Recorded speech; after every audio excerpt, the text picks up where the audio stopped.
Hello, and welcome to the Contractpreneurship series, a podcast that delves into the world of contracting and provide insights to commercial and legal professionals on how to unlock value from contracts. Contractpreneurship is a concept I introduced to describe a particular approach and mindset in relation to contracts. It brings together the concept of an entrepreneur, a transformer, reimagining how things are done within the world of contracts. A contractpreneur is a transformer who reimagines how things are done along the contract lifecycle, thereby unlocking commercial value and driving real, sustainable and profitable growth. Hello, I'm Peggy Pauwels. You're listening to episode 3. Today we're going to try and answer the question of the role that technology can play and how technology can further enhance your contracting experience. They say that all good things come in threes, so I'm really delighted today to welcome Thomas again for the third time. Thomas, welcome. Thank you, Peggy. It's a delight to be here again, and I'm very excited about the topic because I think you need, after talking about the contracting itself and leadership, definitely have a good discussion about technology. I know, and it's inevitable these days with all things AI and ChatGPT. It's inevitable to talk about technology. We're not going to go that deep just yet for this episode. Maybe there's a fourth one coming. But I would like to just explore technology in its broader sense today. And maybe let's kick us off with some myth busters, because there's a lot of chat and chatter around technology.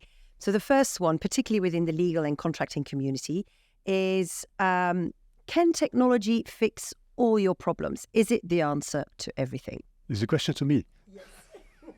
No, so look, I think it's a very valid question. For me, it very much starts with a big question which is out there. A lot of people are actually talking about technology as a big enabler, which is for a big extent true. If technology does not fix the problem, that's very important to stipulate. So from my perspective, and it's also my experience in doing it in real life, is start with really understanding, do I have a methodology? Do I understand how I actually manage my contracts? What's my vision and my view on risk, opportunity, obligations, that type of stuff. And once you have that clearly defined and clearly stipulated, that's probably the moment that you can start thinking about, but how then I bring in technology to actually enable and make that process execution simpler, so to say.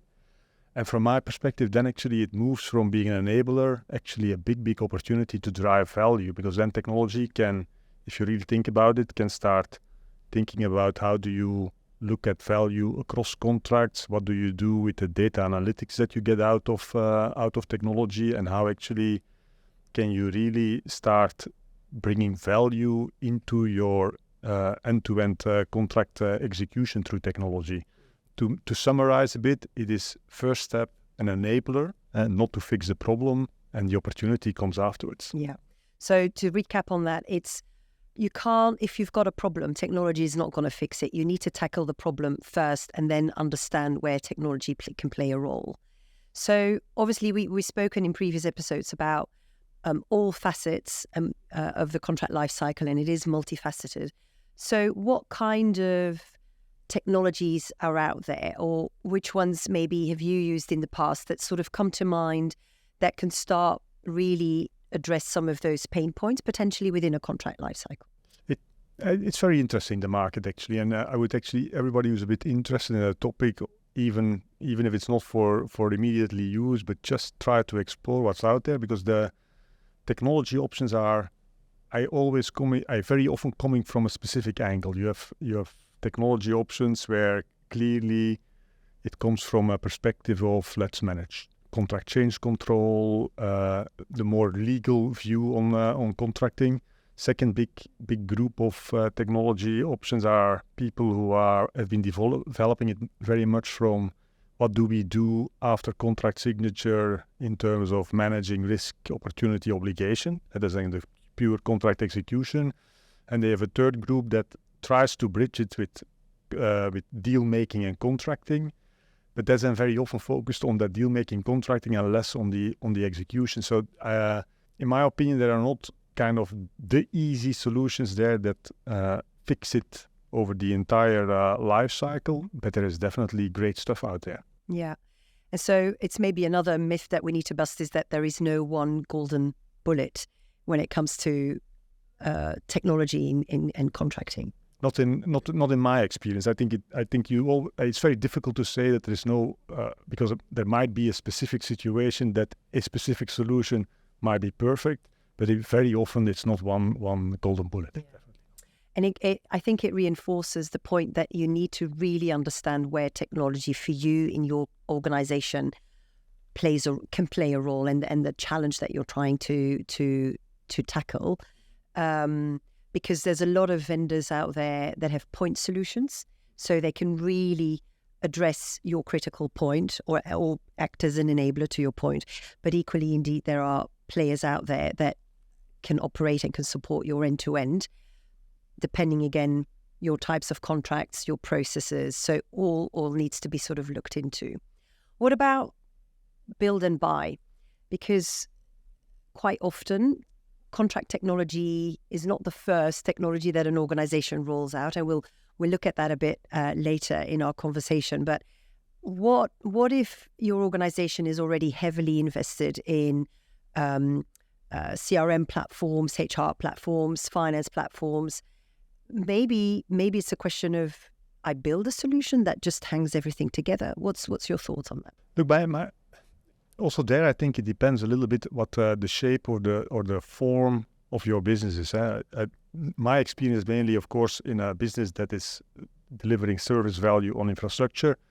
And there, to be honest, it is almost impossible to say I do a purely 100% buy solution, because the integration or the interdependency it has on basically to cash systems, basic finance and accounting systems, and to a certain extent HR systems, is so big that anything you would buy and try to implement as a standalone solution would live a very isolated and very kind of marginal life on the side. And then the question mark is, does it still deliver value? Because if you cannot make it an integral part of how you operate, then it becomes super difficult. So my personal view in these circumstances try to very much look at what's your IT landscape, and even if you don't like it, but at least at the choices that a company has made from an IT perspective, and then try to see what are the potential solutions that I can buy, because completely building yourself is probably also not the right thing to do, but try to really create that landscape and that architecture that links it to each other. Otherwise, the value will never come out of it. I think there are another side of the spectrum.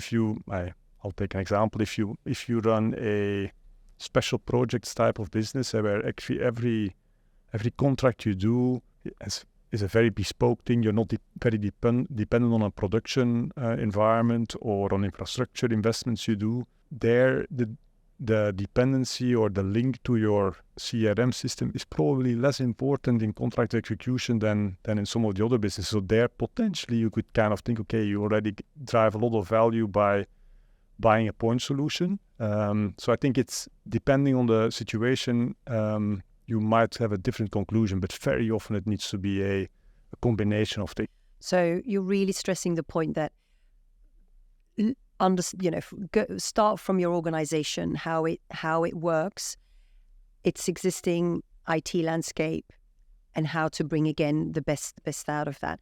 Because one can't ignore the fact that obviously increasingly all these tech providers that play in this market, they understand contract lifecycle management to a T, right? They understand what is involved, and so we mustn't ignore the knowledge they bring in the design, and that is reflected in design of their solutions either. So I think we there's value in doing that market research as well, I would say. No, absolutely. So I definitely don't ignore. The only thing is think very carefully how you implement it, because and we'll talk about it a bit later, but the difficulty of the business case, the business case as such is already very difficult. Then be damn sure how you lock it in, how you implement it, and how you get it working. Yeah. Let's hold on to that thought. I will circle back on it. But before we go there, I want to tackle another myth and bust it if we can, is that there's a lot of nervousness amongst our legal colleagues in particular, a concern that tech will replace them. And again, it's very topical with ChatGPT at the moment. What's your thoughts there? Yeah, it's a very hot topic everywhere now, with people making big statements about replacing people by AI. I think it's a myth. So the technology will never replace the lawyer. I think what the technology will do is actually enable the lawyer from a perspective that the job context will change. That means that probably technology to a certain extent will take inefficiency out or ineffectiveness to a certain extent, so that you probably can do more outcome with less individuals. Most likely that will be the case. But I think the big plus or the big value really for lawyers, and that's why I think the community should be super excited about this, that it should actually help them to prioritize better, to make more informed decisions, and to be much quicker in turning around stuff, and take a lot of the admin out if you implement it very well. And there's also a role, I would think, back to understanding where technology can act as that enabler. I think there's a role for the lawyer to really invest, to be part of that journey, right? To assess what am I doing? How am I doing it? And how can I do things differently? But of course, that immediately puts the mirror up, challenges one in doing things differently. And maybe that is the biggest challenge. Yeah, probably it's a mentality thing as well. People are, of course, scared of and definitely lawyers, but it's because we talk about lawyers, but it's equally for other professions. But people who are doing 20 years a certain job and are super expert in a certain job, they will, of course, have their way of looking at things, and it's sometimes difficult to change that. But I think it's an opportunity. As long as you're willing to learn, then actually the technology will help you to learn and learn faster to a certain extent. Yeah. And I think there's also, I would say, an appeal, almost a call to action for we're zooming into the legal community, but to take interest, to invest in understanding what technology does. I think the technology in this space automates processes and not so much activities. Yes, there is contract automation. When you digitize your clauses, you have a digital clause library, and indeed the technology does enable and automate building a contract. But we mustn't overestimate, I think, where the automation kicks in. Or am I seeing that right, or am I downplaying? No. I think you're right, and of course I cannot predict what AI will do in the next decade. But I almost look at it and I take a similar example in a sales process, where you actually also can bring in technology, and actually you want to enable your salespeople to sell. Why don't we look at from a lawyer's perspective to technology that and it's not real, but a lawyer almost is sitting and drafting stuff, and the technology will suggest what's actually based on what we've been doing in other places around the business or even around the globe or whatever in the industry, and actually come with the suggestion. And that doesn't take away the credit of the lawyer, because the lawyer in the end still makes a decision what's in there, but it should actually be such of a help and enablement to actually go quicker, be more effective, be faster, and actually deliver more value. And I would love it, by the way. Yeah, I mean, the insights that one can gain. So there's the process automation, which helps or drives the efficiency. But then indeed the AI within these tools is already at such a level where the data can be processed to really give you insights. We've done projects where we take large contract sets, a template version, and then signed version, and we take them through our tools to do an assessment of what was your starting position versus your contracted position, to just show how your preferred starting position, how it shifts through the negotiation cycle. And quite often, 9 out of 10 times, the organization ends up at a different negotiated position that they clearly are comfortable on, agreeing to in the majority of cases. And so with that insight, you can make the recommendation both to the business and to the lawyers, like, why don't you take that as your starting position? And rather than to sort of hold on to your, to your template. And even one step further, if you also know that that's the end position we negotiate and we were comfortable with, and we have proof points that that's also an effective clause in execution of the contract, that you almost take the post-contract experience also in there, then it becomes super powerful, because you get actually guided not only from a legal perspective, but actually also from an operational execution perspective. Yeah, and that again drives value, and it always comes back to that, doesn't it? Speaking of which, you touched on it already, the business case. It's a tough one. I think it's like a catch-22. You've done your groundwork. You're convinced you need technology. It can play a role as that enabler to drive value, efficiencies, all that good stuff. How do you convince your CFO of the investment? Because at the end of the day, there's money that needs to be put on the table. The CFO quite often needs metrics, quantitative insights to demonstrate the return on investment. The fact that you haven't got any technology, any tools, means that quite often you don't have the data to deliver that business case in that way. So it's a catch-22. Help me. How do you break that? No, I think you describe it very well. It is absolutely a catch-22, because the majority of organizations are actually from a P&L perspective, and that means from a business case perspective, very much driven by, look, I sell product in the market, and that can be service, that can be a consumer product, whatever it is, but I sell a product, and actually the P&L is built based on either is a price for that product, and then I go and look what does it cost me to produce. That's actually what it is. And that means that it's a very lead to cash type of cost build-up. And the problem that we're talking about is that the contract, of course, actually talks about how do I bring things together, and what's the obligation I put in front, the obligations I have, but also that the customer has or the supplier has.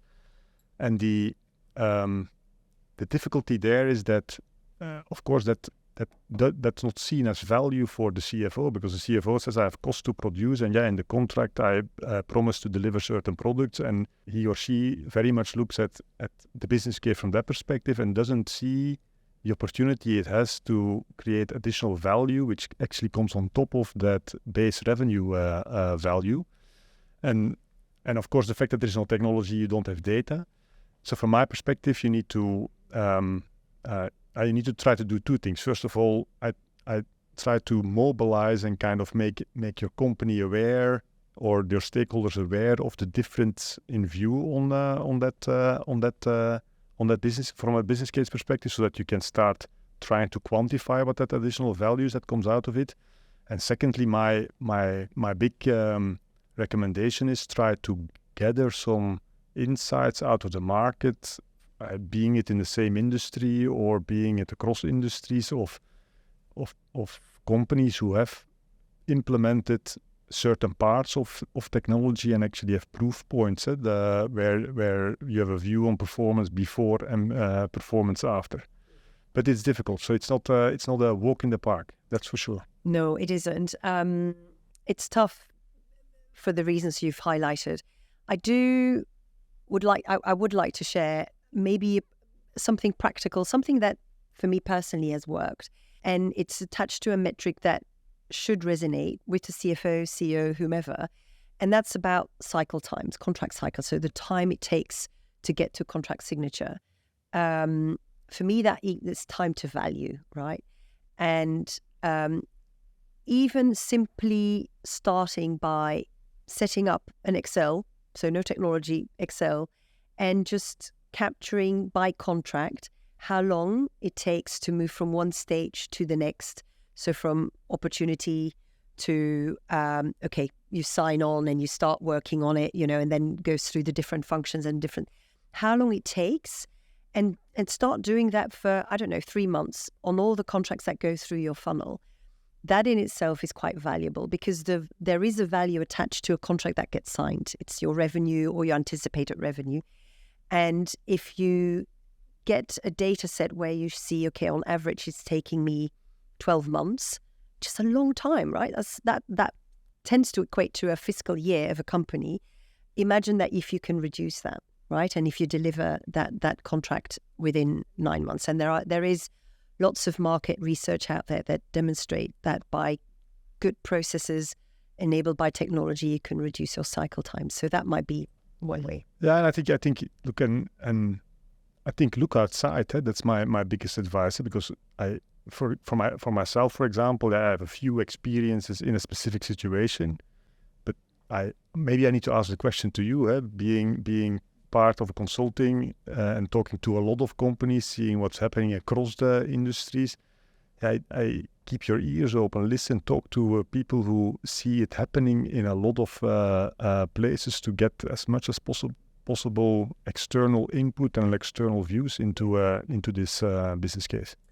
And I think it touches on your first point. It is an education to look at value in a slightly different way, but indeed through working with our clients, we see it's a common platform. We see the challenges around cycle time, compliance, risk. There's different benefits that come into play, but there is commonality across all of it. And just based on that, you can, with credibility, I would like to state that there is a benefit to get you from X to Y by investing. So absolutely, it's not all scientific, but definitely there's a lot of practice out there. Yeah. Okay. The other point you touched on was that enterprise-wide IT landscape. So investing in technology on its own is probably not the right idea, because again, you're part of an organization, whether it's your legal team or your contracting team. So that technology ideally needs to operate within that broader ecosystem. Tell us a bit from your own experience. How do you make that happen, and what are the things to consider? Yeah, I think you alluded on it earlier, is that, of course, every company starts their technology roadmap and architecture actually not with the contract in mind. The start is always the lead to cash journey to some extent. So it's very much driven to the core execution process of what the company is doing, which to some extent is logical. So I don't think it's not criticism to how architectures work. What I've been doing myself is, instead of thinking out of a contracting world, how do we look at technology, my first thing always has been go and talk to the IT architecture people who are actually making that architectural design. And the reason to do that is that if you are not able to make the bridge between what they are doing and the choices they make and the technology choices they make, even if you don't like some of them, but understand what they're doing, so that whatever you try to anticipate to do from a requirements perspective, try to do to make sure that links into each other. So my big advice is talk to the techie guys before you make up your mind yourself from a contractual perspective, because that's the only way to get it working, and make sure that whatever technology choice that comes out on that contracting and CLM space, that there is something that from a technology perspective can easily connect it to anything else you do across the business. Because indeed, particularly because it's about contracts, the flow of data, financial data, client related data, service data, if you've got that connectivity, data that underpins your contract, that is really then driving value and in terms of insights into what the contract is all about. So you would advocate to make best friends with the IT department and make them part of your project team when you're looking to invest in tech. They're almost, and of course it's never black and white, but almost say, look, I talk about requirements. What do I need to get out of my business and my contracting environment? And let the technology guys, first of all, come with suggestions how to solve it. And then, of course, talk about what specifically is in the market on the contracting space. But give them an important role in there, because it's never going to work if you try to force a decision purely from the business where the IT guys are actually not fully on board with. And it shows again that anything to do with contracts is multidisciplinary, right? Absolutely. It's not one department, a challenge for one department. It is indeed the multiple teams coming together to address something. Fantastic. So tech providers then themselves. It was in the press a couple of months ago with one of the big investment or investors being in rocky waters, and a lot of our tech providers, particularly the big CLM tech providers, were being financed or had finance and credit lines into that party.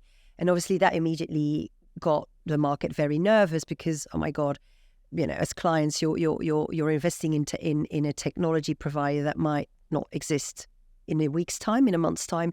So it is not a very mature market. Is that fair to say? What's your thoughts around that? I don't think the market is super mature. Look, I think in an event like that can also happen to a mature market, by the way. So I don't think that's by definition giving an example of being immature. That the market is not super mature is absolutely true. And to be honest, how do we get that to a more mature stage is then, of course, the big question. And it actually relates a bit back to our previous discussion. As long as companies keep treating CLM as kind of, okay, it's a nice to have, it's a cost of failure type of thing, but not see the primary value, that it actually drive primary value, then the big CRM type of providers, they will do a bit of CLM stuff, but still not take it 100% serious. In my opinion, that's kind of the step that the market needs to take to a certain a bit of consolidation probably, but that some of the big ones actually also try to really step into that market, because then that maturity will automatically start to come. Maturity and stability, that financial stability, right? Because you need that to invest, but then on the other hand, smaller players are much more agile, innovative, so which is inherent again to the tech market. So it's a difficult one to crack, I think. Absolutely. Yeah, but it is important, of course, because it is a partnership, and if you invest wisely, you should invest for the future, which means that we would always recommend that you invest in a provider that is there to stay and continuously has the capability and the means to invest and upgrade their technology so that you remain relevant, and that your solution that you put in place can grow as innovation takes on. Which probably goes to your argument that some of the current big players should embrace contracts more widely again. Fantastic. Thomas, is there anything else in terms of technology that we haven't touched on that you want to share, or some advice to our listeners? No, not really advice. Maybe a question to the listeners, because technology is such a fascinating environment, and I think it's almost impossible to say that you're an expert in the technology, because it's so fast-paced environment. If listeners have a very specific view on it, please share it with us, because I'm very interested and very passionate about the whole topic, and I actually also want to learn. Yes, I couldn't agree more. I love having these conversations with you, but I don't think either of us are pretending to be the experts. We just want to share ideas and create a platform really for conversation. So I totally agree with you, Thomas, and really invite all of our listeners and viewers to engage in the conversation. Chip in if anything that we shared doesn't resonate. Tell us, why not? We open to different views, we welcome them. But equally, if something does resonate and you want to share your experiences, really welcome you to invite you to share your thoughts. This is episode 3. I hope this was of value to everyone. Again, join in the conversation. If there's anything specific that you're struggling with, that you want to get advice on in relation to your contracts, then please do not hesitate to reach out. I'm Peggy Pauwels. I'm a partner at Deloitte, and look forward to the next conversation. Thank you.